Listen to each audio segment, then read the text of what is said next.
Everybody.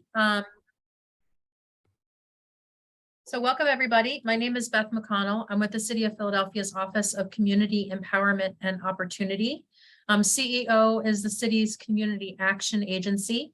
We invest in programs and policy and advocate for policies to help provide opportunities for upward mobility from poverty for Philadelphians and advance racial equity and racial justice.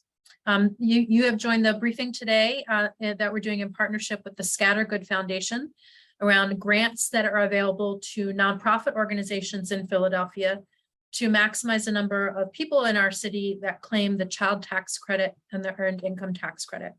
Before we get into the briefing, I want to pass that along to my colleague Allison from Scattergood Foundation to introduce herself.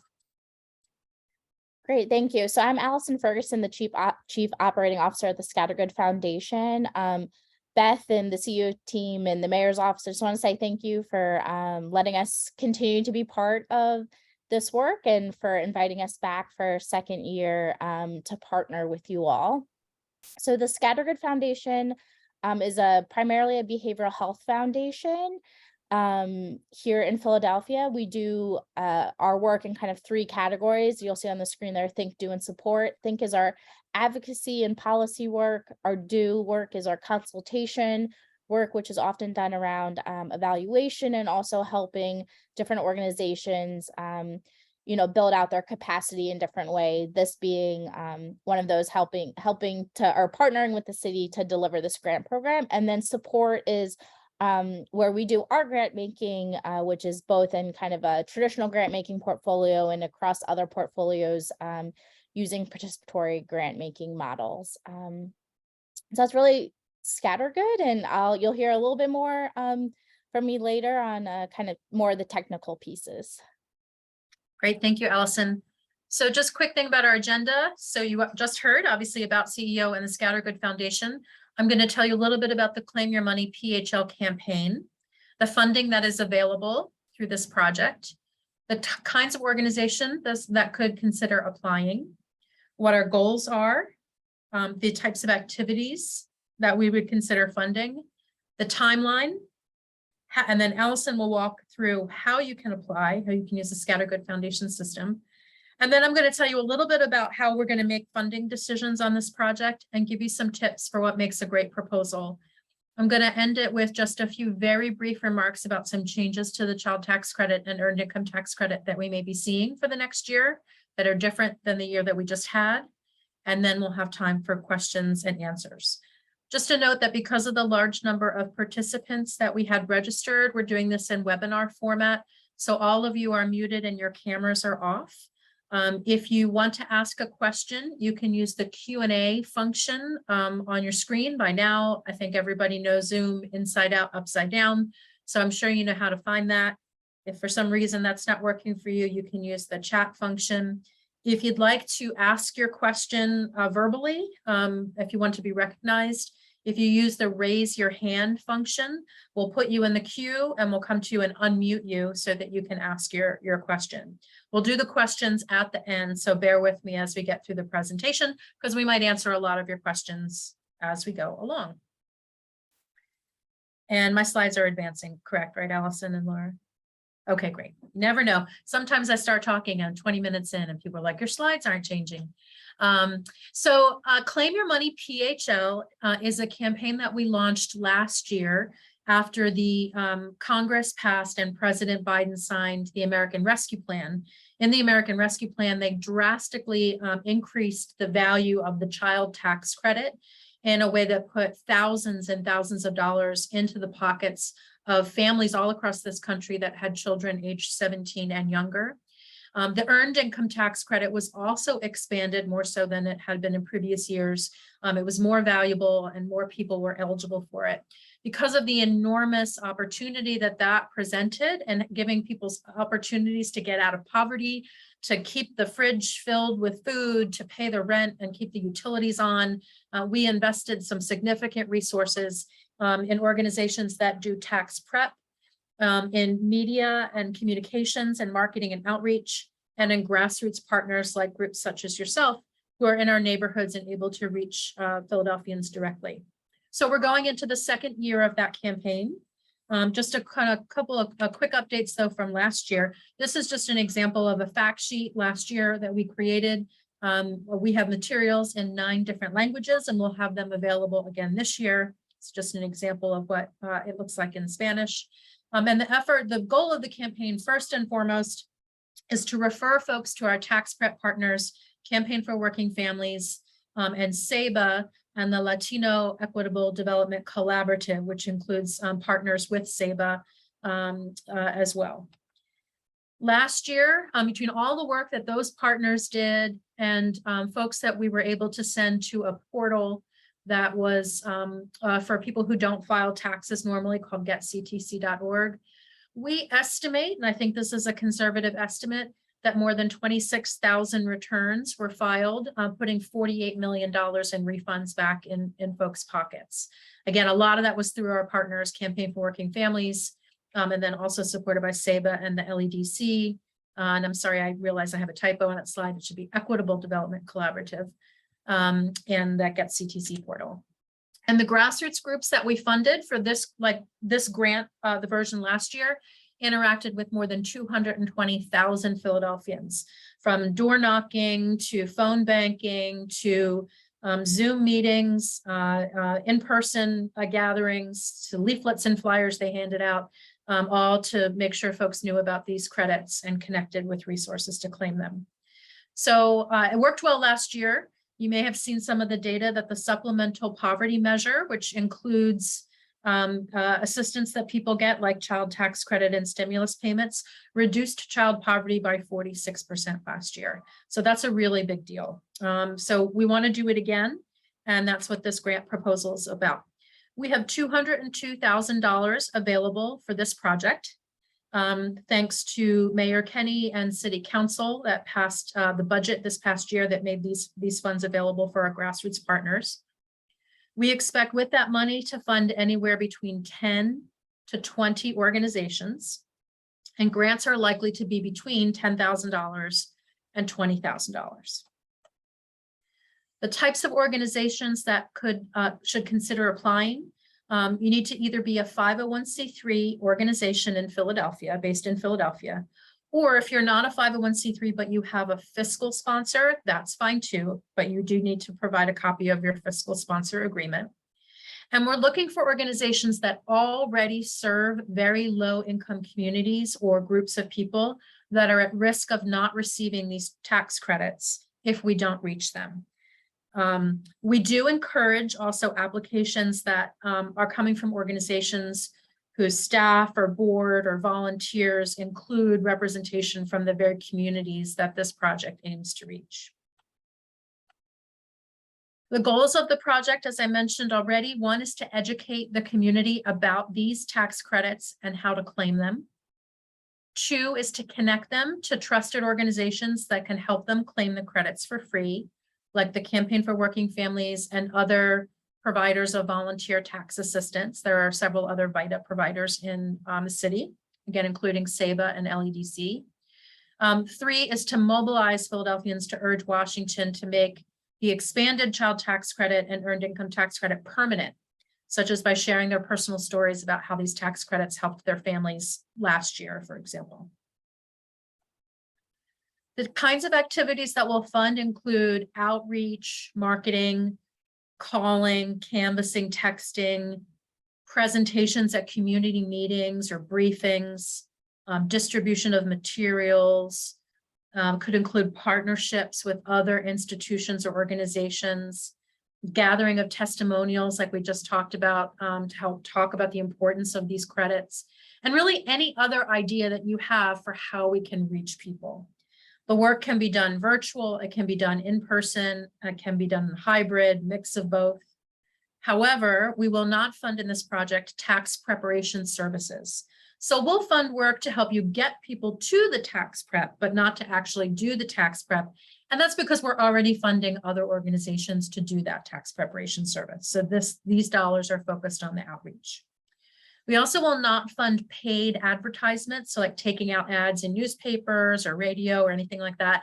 Again, because we're already doing that with another partner. So we have other dollars that we're going to spend on that activity. We also will not fund any activities outside of Philadelphia for obvious reasons. This is City of Philadelphia dollars and funds, so we want to use it to support people in our city. And the only other thing I want to mention is that we will not fund proposals that are done 100% through social media. The activities must include other kinds of direct outreach. It can include social media. It just can't be the only thing that you do, because we found last year that the things that were most effective are when people were talking either one-on-one or in groups or had more personal kind of direct outreach. The timeline for this project is proposals application is open now. And again, Allison will go through with us how to submit the application. Proposals are due December 1st. It is a very simple application process. So if you're worried that that's too soon, don't worry. We really have, because the grant size is not huge, right? $10,000 to $20,000 is not an enormous amount of money. We kept the application simple and easy for you to respond to. We'll make decisions about funding around January 9th. And then the work can begin anywhere from mid to late January. Tax season opens January 24th. That's when the IRS will begin accepting taxes. Taxes may be due on April 18th, but the work doesn't have to stop then. Some people will file their taxes late. For some people, there's no penalty to do so if you don't owe the IRS any money. So the work can keep going all the way up until June 30th. That's when all the funds have to be spent down for this grant. And then you have about 2 weeks just to send us a report about your activities. So I'm going to turn it over. I'm going to stop sharing and turn it over to Allison, and she's going to show us how to apply. Great. So I'm going to share my screen really quickly. First, I'm going to show you the Scattergood website. You'll be able to find this. It's in linked in the materials that have been sent out and will continue to be shared.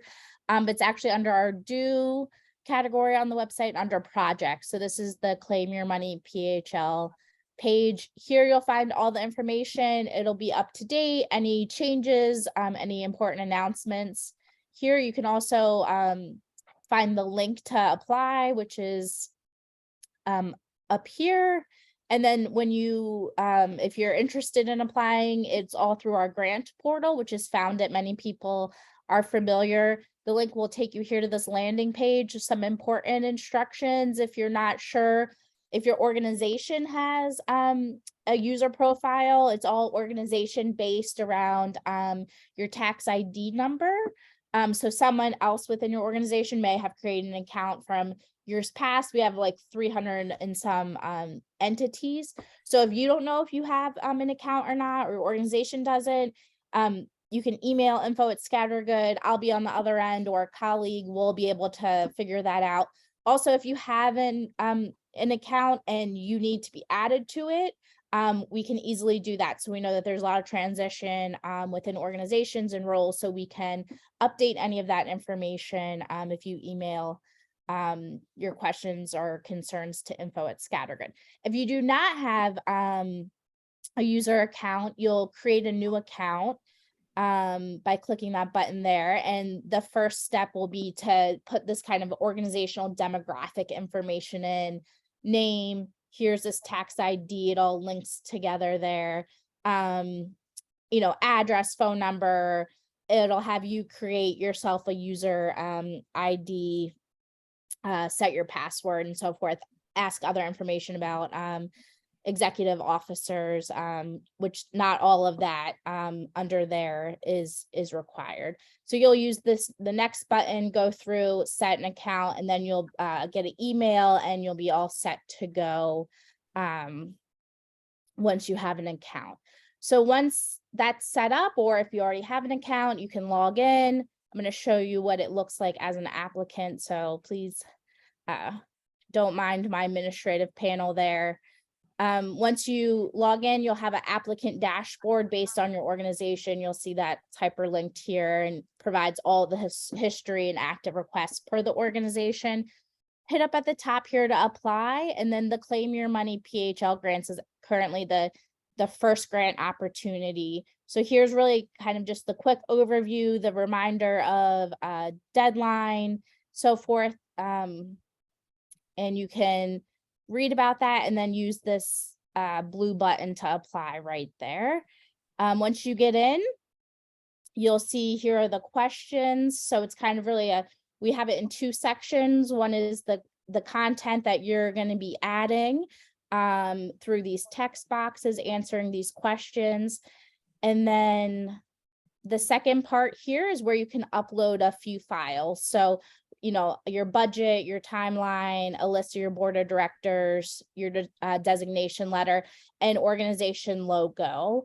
We'll use that if you're selected as a grantee for promotional materials. So that's why we kind of just ask to include that upfront, and we don't have to chase folks down, so that we can have, you know, a good announcement when the time comes. At any point in the process, you can save the application and it'll save everything, and you can come back to it at any point. So don't feel rushed. I would recommend logging in early, checking it out, send in questions over to the info@Scattergood email, or directly to myself, which is my email is aferguson@Scattergood Foundation. You know, we're here to answer any of your questions. If for some reason one issue that we run into a lot is like the size of attachments, and you have a PDF, it's beautiful and it doesn't upload, like let us know, email it over to us. We can adjust that as needed, or always attach it manually as administrators. So don't be afraid to reach out and ask questions, even if you think it's a silly question. It's definitely not. You know, these things, we want this to be as smooth as possible. And I think, you know, one of the reasons Scattergood Foundation's so interested in this work as a behavioral health funder is, you know, we think these programs tax credits can really help to, you know, play a small part in reducing stress and anxiety in Philadelphia families. And we do not want this application to be stressful or anxiety provoking. So please, you know, definitely reach out, ask your questions early, and we're here to help. And I guess when you're all done, hit the blue submit button, and you'll be good to go. You'll also get an email notification that it has been submitted. So you'll kind of have some confirmation and reassurance along the way. Great, thank you so much, Allie. So let me go back to sharing my screen.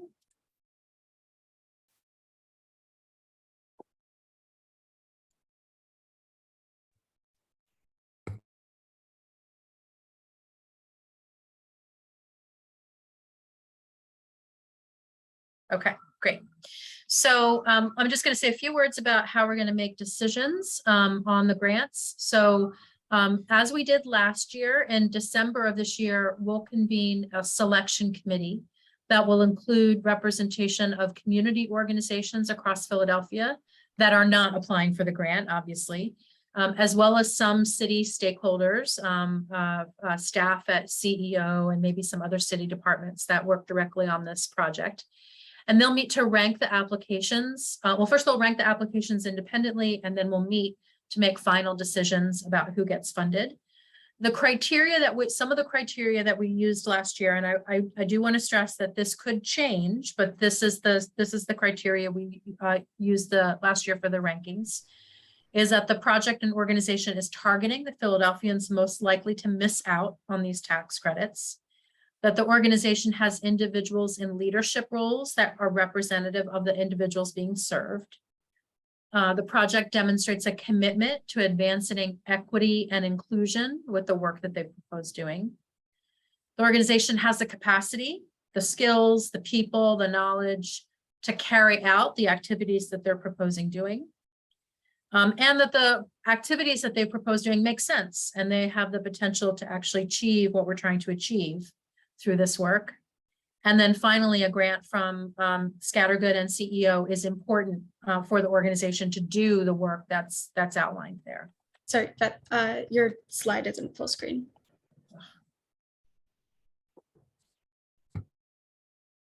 I don't know why.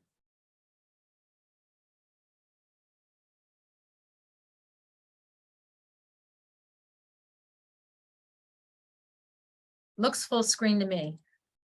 How about now? No.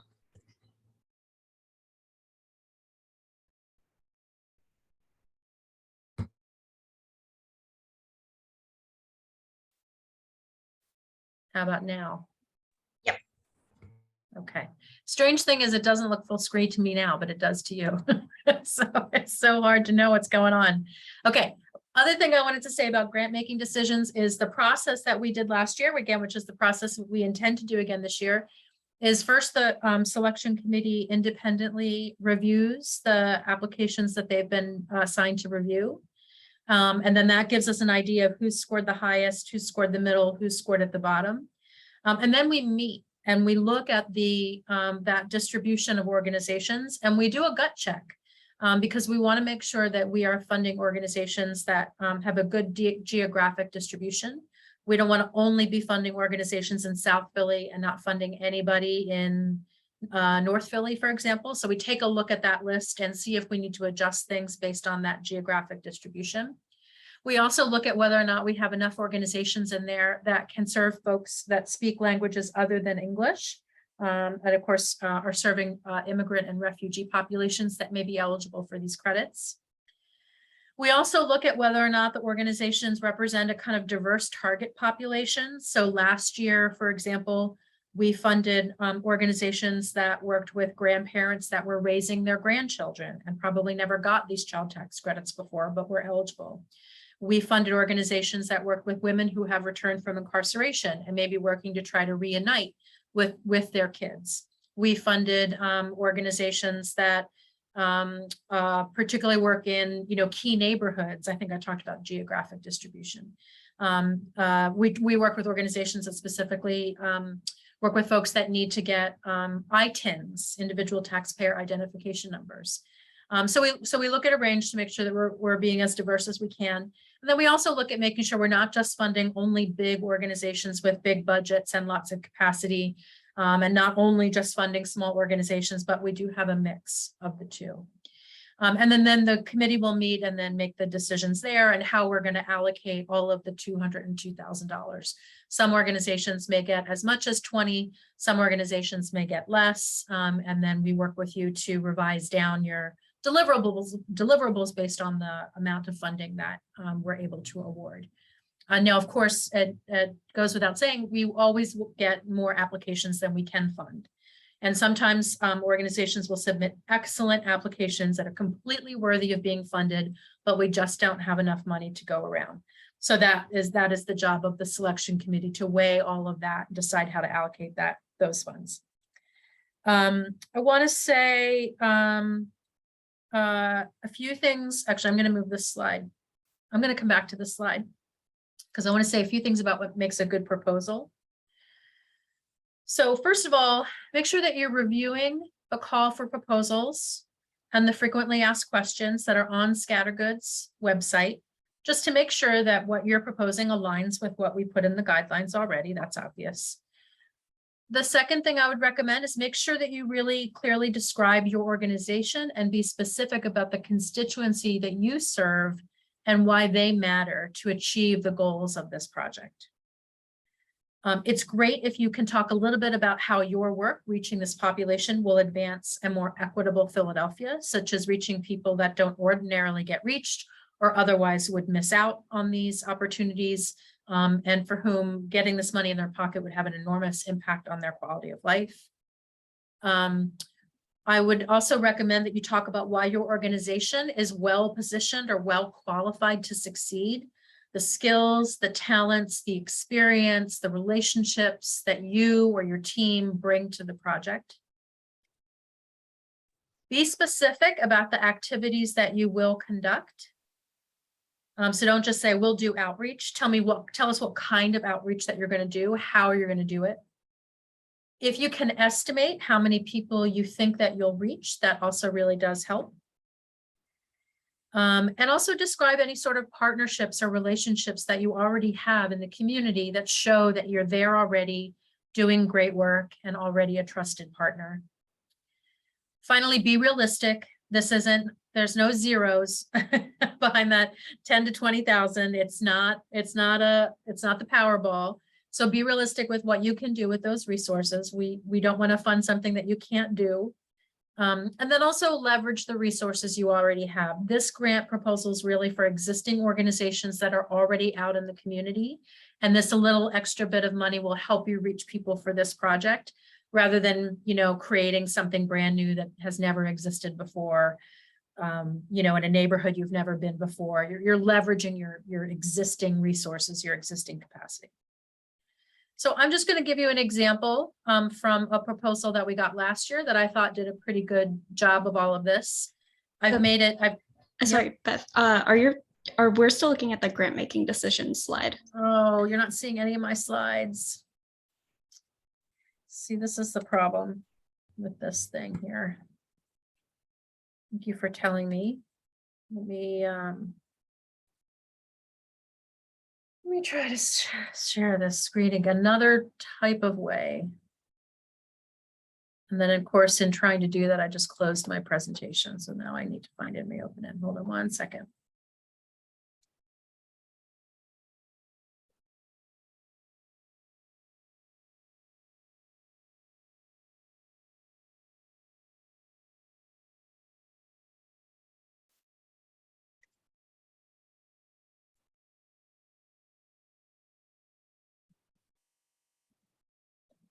Okay, can you see it now? It's not full screen. Okay, but can you see that different slides? Yes. All right, I'm gonna not worry about it being full screen because it seems to be messing me up. So you're just gonna see my little side things here. But you can see it, you can see the text, it's big enough that you can see it. Yeah, I think so. Okay. Sorry about that, folks. So sorry, this is what I just went through, what makes a good proposal.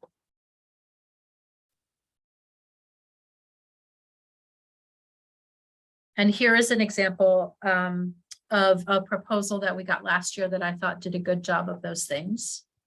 I've taken out the organization name and any identifying details just so this, because I didn't ask their permission to share the details here. But if they're on the call, maybe they'll identify themselves and say, hey, that's my proposal. Thanks for giving us props. So you'll see here, they talk specifically about some partnerships that they have with churches and community centers and work that they would do at resource fairs. They talked about specific activities they would do, delivering things door to door, holding community briefings on Zoom, distributing a newsletter throughout the community. Here they said the number of people that they expected to reach with that newsletter alone was more than 4,000 people over the coming year. They talked about how they're leveraging their existing work they're already doing appointments where people are coming in to get a list of services. They're going to add this to that checklist of services. And they talked about their prior experience working to educate clients about benefits. So again, that shows the experience they have doing this work. They talked not just generally about partnerships, but they gave us actually names of other organizations and other institutions that they already work with regularly, and showed the reach that they have in the community. And they talked about the specific constituency that they served. In this case, were 4 key neighborhoods, and also neighborhoods that have a very large Latino and Black population. As well as those, of course, that are at or below the poverty level that we really wanted to reach with this program. And they also talked about how they actually have language access on staff, bilingual staff. So it shows that there's a way to advance equity by reaching a population that we might normally not reach if we don't have access to those great skills. And this was literally roughly the size of most proposals, that many paragraphs. So when we say we've made the application process really easy, we mean it. So I'm going to wrap up there. So again, as we go to questions, I see there's a few things in the Q&A, which I'll get to in a second. So you can put your questions in that box. You can raise your hand if you wish to speak, and we'll unmute you. You can also email me about questions about the grant opportunity, or you can email Scattergood Foundation, Allison and her team, if you need any technical support during the application process. So I am going to go back up here to the questions. And Laura, do we have any hands raised? No, not yet. Okay, so I see some things in the Q&A, so let's start there then. Hallie asked, would we consider applications from organizations that are doing outreach as well as application assistance? So if your organization also does tax prep, but you wish to apply for this grant to do outreach, to bring people into your tax prep services, you can apply for funds to do the outreach portion, but we cannot, you would not be able to use the funds to do the tax prep portion. If you do not do tax prep and you're only doing outreach, it's easy. But if you do both, you just have to make it clear in the proposal and in the budget that you're submitting to us that our proposal is only for the outreach. I hope that answers that question. So Carolyn, sorry, I hope we fixed that PowerPoint issue. Kathy, thank you. It was always a privilege and joy to work with you last year, this project. Thank you for that. And all right, slide. We have recorded this session, so we'll make the recording available. If you would like the slides, you can email us and I can send you the slides as well. But we will have the recording with everything that's in the presentation will be up there. There isn't, Carolyn, there isn't a specific range of people that we're asking you to serve. We also recognize that there's different ways of reaching people. So something that might reach thousands of people might only a small number of them might end up necessarily needing the support or services. But some people might do more targeted outreach where you reach a smaller number of people, but a larger number of them could use the services. And so we really understand the value of both of them. So that you know, that difference of kind of going deep or going narrow, both are valuable. So there's no specific number. We just, you know, want it to be reasonable in what you think you can accomplish. Yes, Nancy, we will consider funding organizations that were funded last year. But certainly we will also consider organizations that were not funded last year, even if they did apply. We welcome you to apply again. So yes, so again, we'll make this recording available. If you would like the PowerPoint, if you could email me. I don't think we'll post the PowerPoint, but we'll post the recording.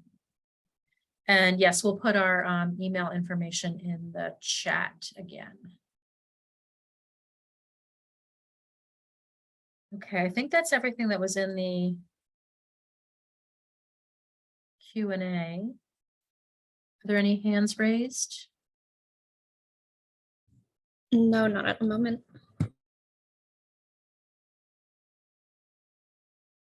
All right, so I'm going to put in the chat, everybody.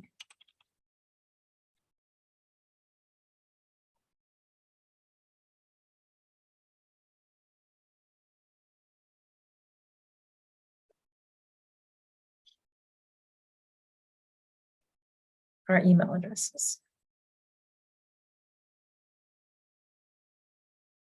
All right. There was, a slide that talked about changes to 2023. Thank you, Carolyn, for reminding me. I skipped over that. And then, Darnell, I'll come back to your question in a second. Sorry, I thought I put that slide at the end and I moved it. Okay.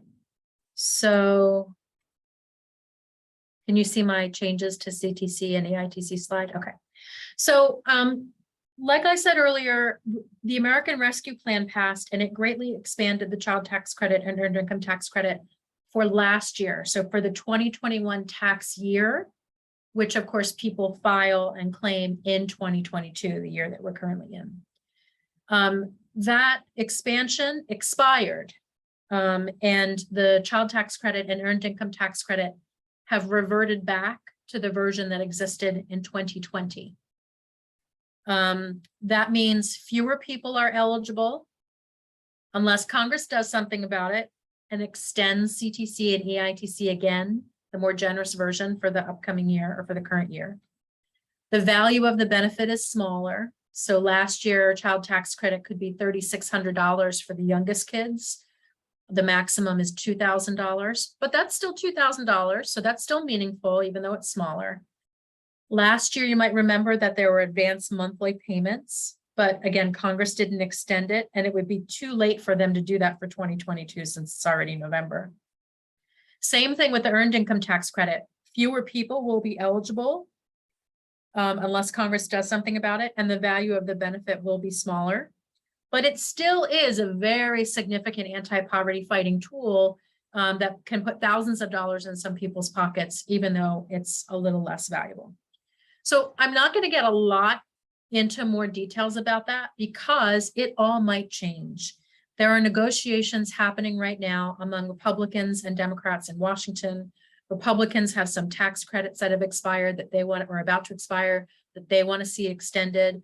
Democrats are working to say, well, if we give you something there, maybe we want to get, something on the CTC and EITC. So that kind of negotiation is happening. Nothing will obviously happen until after the election. The election on Tuesday could change the makeup of the House and the Senate in a very significant way. That could either make extension of these programs more or less likely.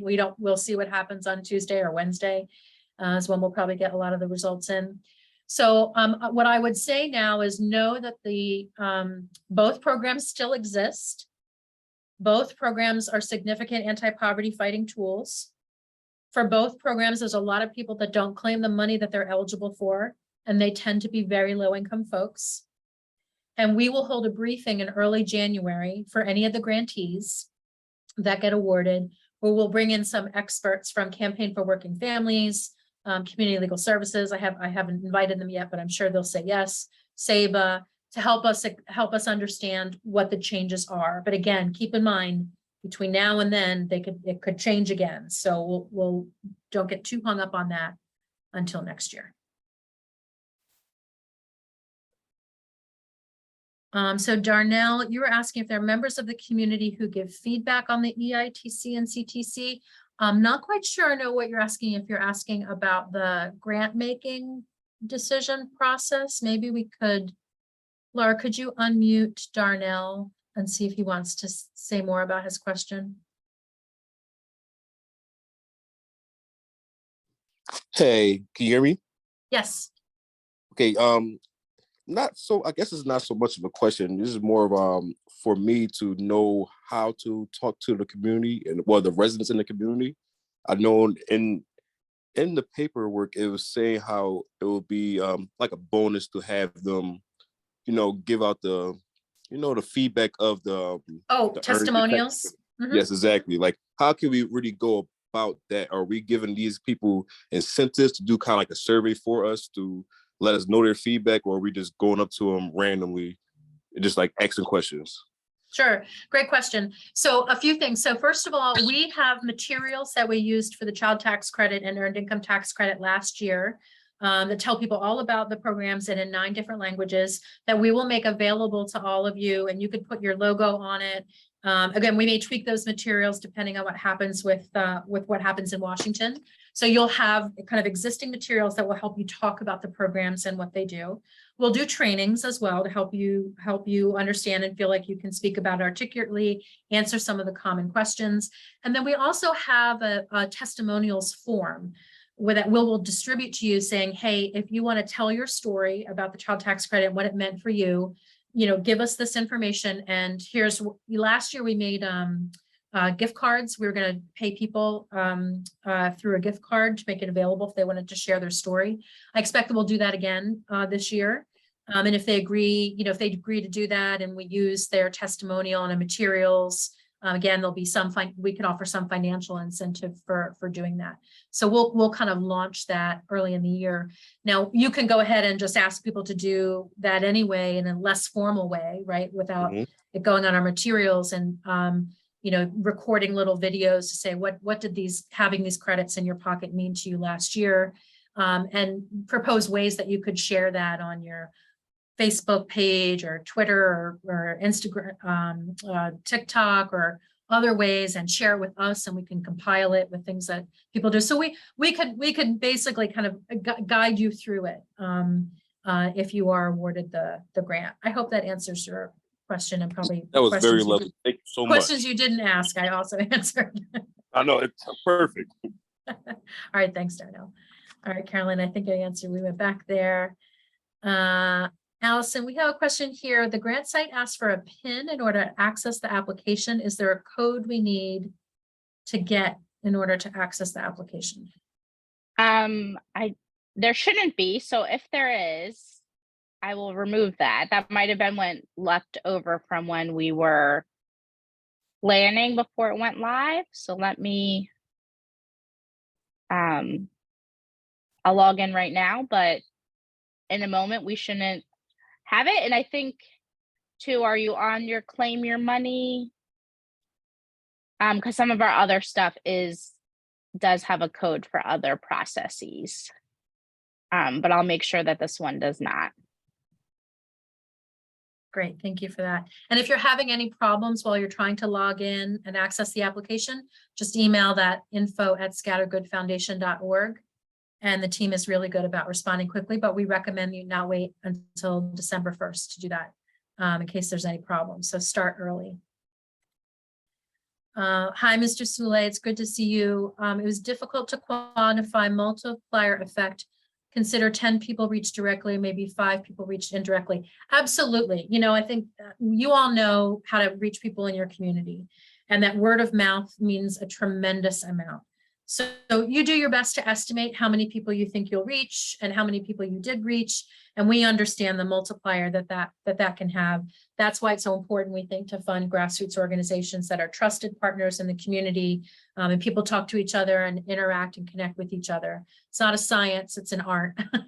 But we just ask you give us a rough estimate. And like I said, we're not necessarily going to only fund all the organizations that said they're going to reach thousands and thousands of people and not fund anybody that said they'll reach a smaller amount, because that group reaching a smaller amount of people might be reaching a group of people that no one else is reaching at all. So we'll look at that whole picture as we think about the applications that came in. I hope that answers your question. Okay. Don't see any other questions right now, but we'll give it a second.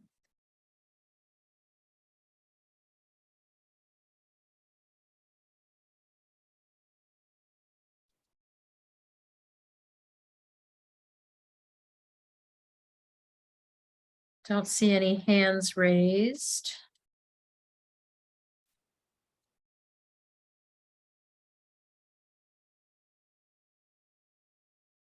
Okay, so, oh, I see a hand raised here. Ismail? Okay, my question is, I'm from AMIC, African Middle East and Health Centers for Health and Development. If there is no CTC, so what are we doing for the next year? There will still be a CTC. The CTC and the EITC both still exist, and they will still exist so for the tax year that we're currently in 2022, that people file in 2023, it still exists. It's just less money and fewer people are eligible, but it does still exist. So we still want to reach people to claim the CTC and EITC in the less valuable version. But if Congress acts and they extend it and they make it the more valuable version available for more people, then even better. There's even more work we could do, and we will pivot very quickly to make sure that we reach all of those folks. But it does still exist and people can still claim it.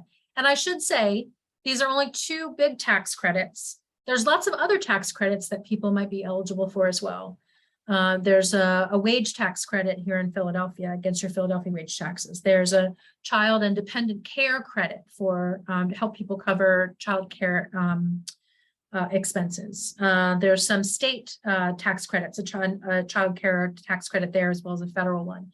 You don't have to know about all of them or be expert in all of them. The important thing is to make sure that people know that there's stuff they may be eligible for and get them to our tax prep partners to help them file and claim. And these 2, the CTC and the EITC, are the easiest to explain and the ones that are easiest to help get folks to free tax prep services. Okay, if I'm still not muted. Yeah, go ahead. Yes. So the normal tax preparers in the market, they can do all these things if available, right?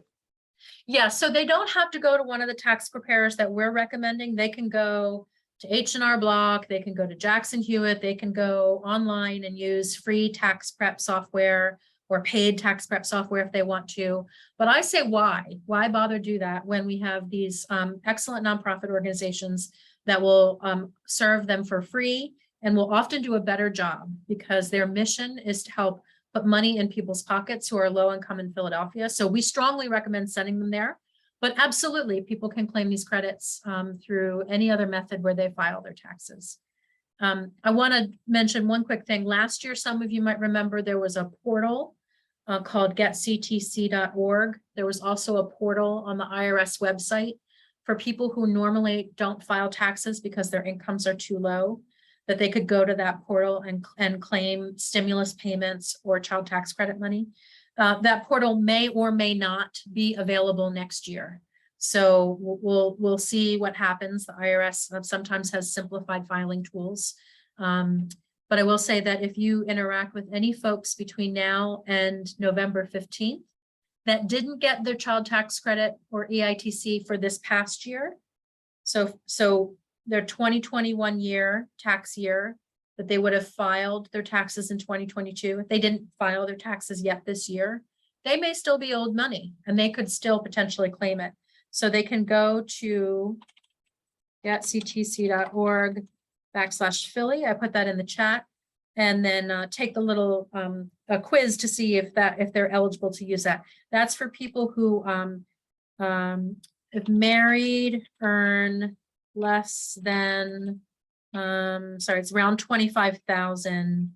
I think it's like 25,100, and then if single, it's around 12,400.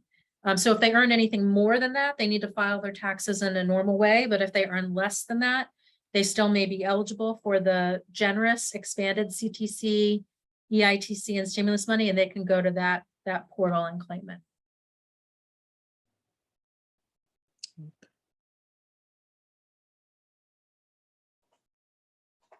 Any other questions?